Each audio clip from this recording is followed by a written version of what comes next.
Yo, what is up guys? And in today's video, I wanted to talk a little bit about why I quit my corporate 9 to 5 job and decided to pursue streaming as a full-time career. This series is basically going to document my progress from day dot all the way to whenever I reach my ultimate goal, which will either be I didn't make it or I did make it, and maybe we'll even continue after that depending on how we go. So the idea of the series is full transparency. Nothing hidden, no smoke and mirrors, all of it's on the table. So if you're interested in following in my footsteps, or if you're just genuinely curious in this industry, you can kind of understand the challenges, the money that's involved, and all sorts of stuff like that. The reason I made this series is because I personally love watching this stuff. I go through people's histories and see how they started out, what they were thinking, and also for myself, if I ever make it big and I need to come back down to earth and return to my roots a bit, this is going to be the video I'm going to be watching. So future me, I see you. All right, let's get started. So what did I have?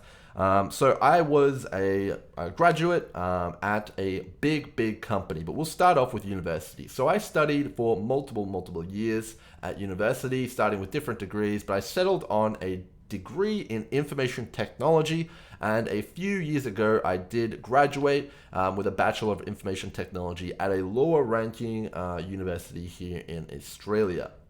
Now, lower ranking universities are, whatever, but I did actually manage to land a graduate position at one of the bigger and more successful, well-known and highly regarded companies here in Australia. That graduate position was a 2-year contract and it paid out around $80,000 per year, Australian dollars, and my net take home was around 4,700 or 4,800, which is pretty damn good.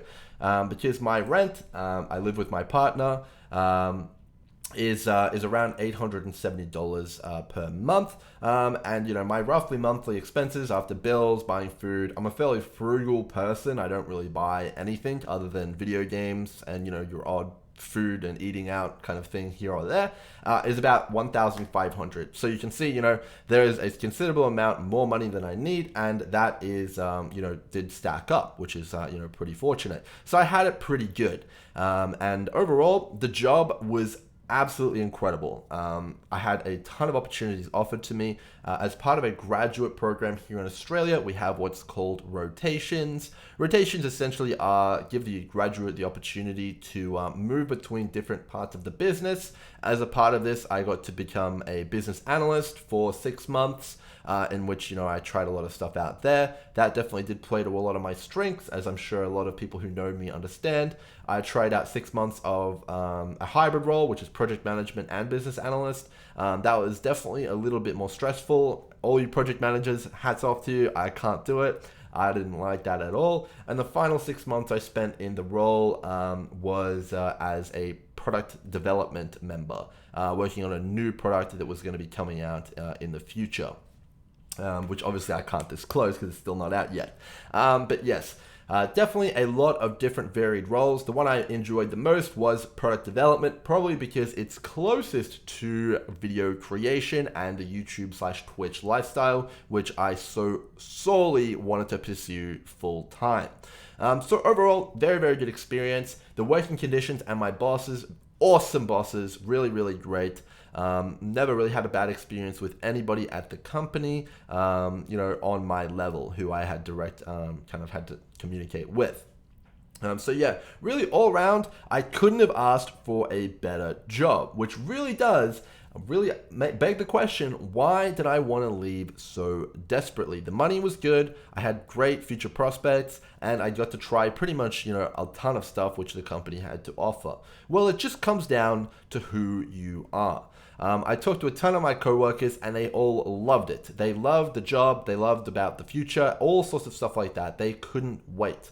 But there I was sitting there and all I could think about was retiring. I was trying to make enough money as quickly as possible to basically retire and just do YouTube and Twitch full time, All I wanted to do was like invest every single dollar I had. I was nickel and diming myself to the point where I refused to even turn the heater on because I could save that few extra dollars and invest it and hopefully retire, a few weeks earlier. That's all I could think about. And at the end of the day, that's not a sustainable way to live. There's absolutely no way I was going to be happy in the next 10 or 20 years of my life, in which it probably would have taken to be able to secure the amount of assets I would have needed to retire.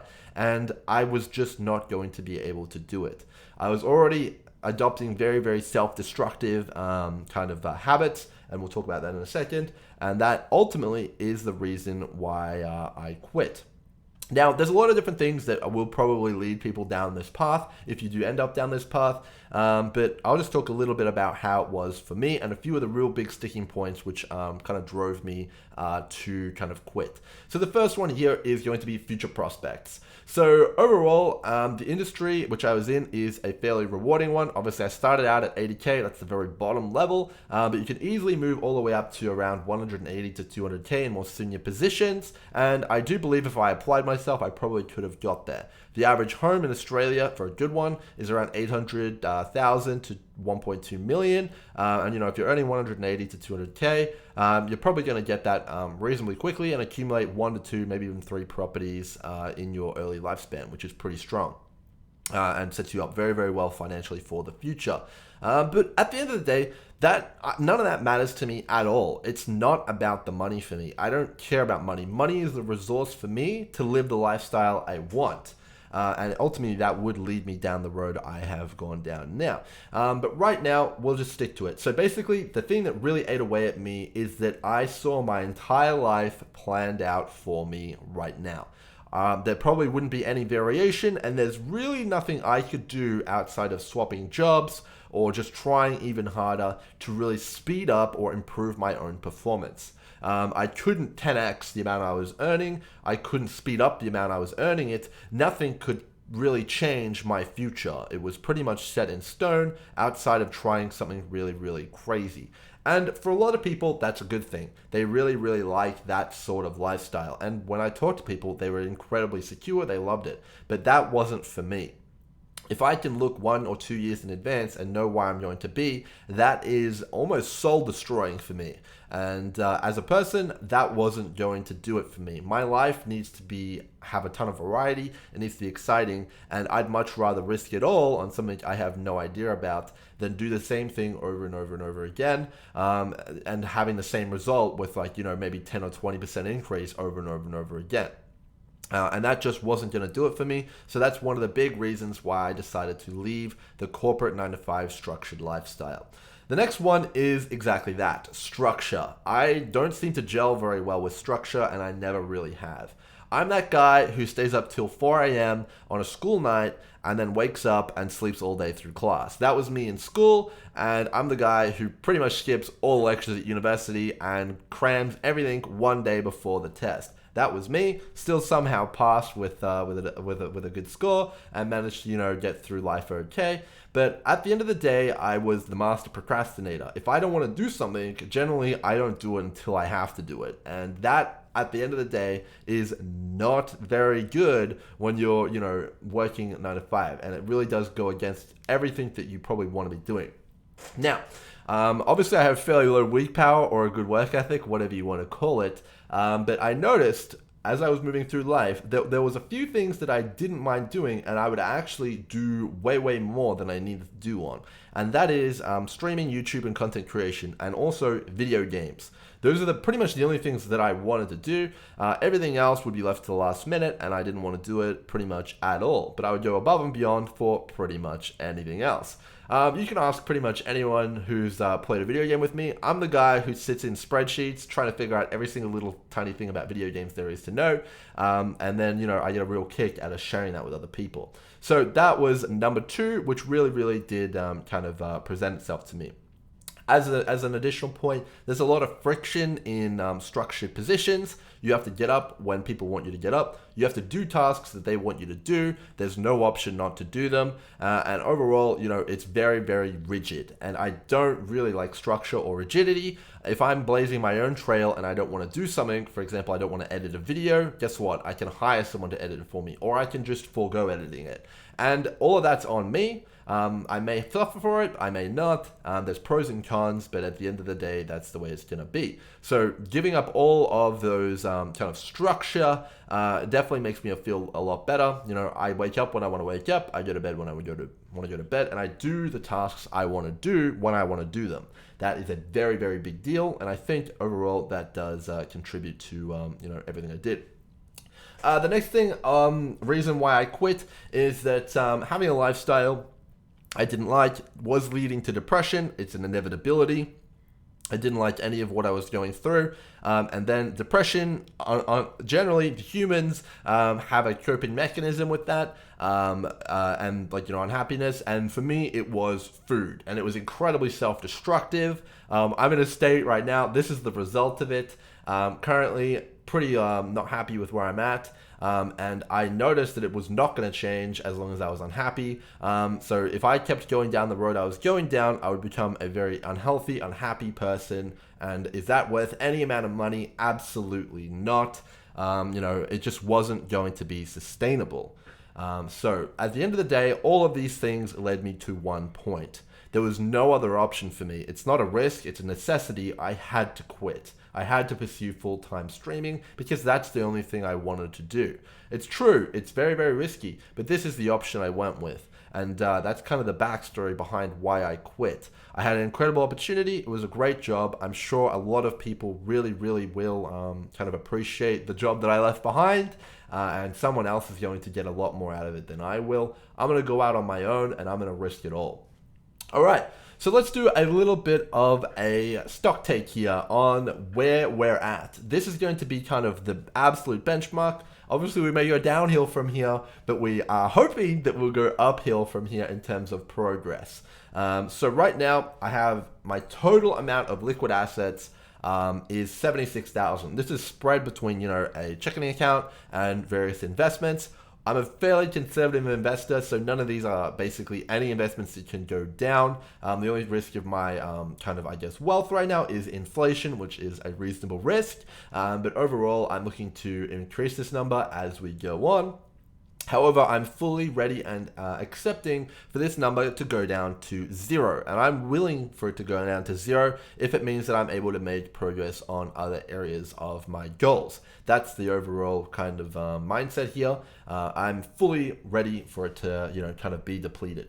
Next up, income is currently unknown because I don't really have any idea about exactly how much I'm expecting to make. I've never engaged with any sponsors so far, even though they've been offered. I've not partnered with any organizations. I haven't really fully monetized any of my normal channels. And I have never uploaded YouTube videos on a consistent basis nor streamed. So it's a pretty big question mark. I do have a pretty good idea of what it might look like, and it may, I'm hoping, will look reasonably close to what I was earning before. If not, you know, 20 or 30% lower, I'm fully okay with that.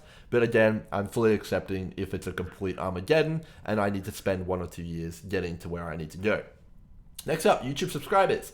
So I have 44,000 currently. The goal is to get to 100,000. That is my current goal. And that, in my opinion, is just going to come from releasing good content. That's all there is to it. And I plan on hoping to push that number up a bit on a league-by-league basis. Leagues are basically content releases of the main game that I play, Path of Exile. They happen once every 3 months. And most of the subscribers that you increase your channel by will happen once every 3 months. So I imagine there'll be a spike in the next review.